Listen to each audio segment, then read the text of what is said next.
ఈ సంవత్సరం రైతు ముందున్న ప్రధాన సమస్యల్లో మొదటిది ఏమిటి అంటే నేల భూసారం తగ్గిపోవడము, సేంద్రియ కర్బనం తగ్గిపోతున్నది, అలాగే రసాయన మందులు పెట్టే ఖర్చు పెరిగిపోతున్నది.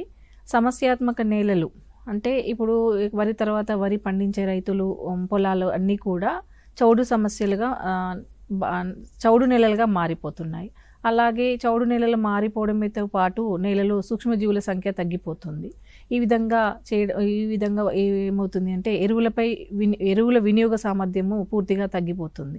అంటే తగ్గిపోవడానికి ఏంటిది కారణం అంటే పోషక లభ్యత లేకపోవడం, సూక్ష్మ పోషకాల లోపాల అధికమవ్వడము, ఇలాంటి సమస్యలు. వీటితో పాటు నీటిని నిలుపు శక్తి తగ్గిపోతుంది.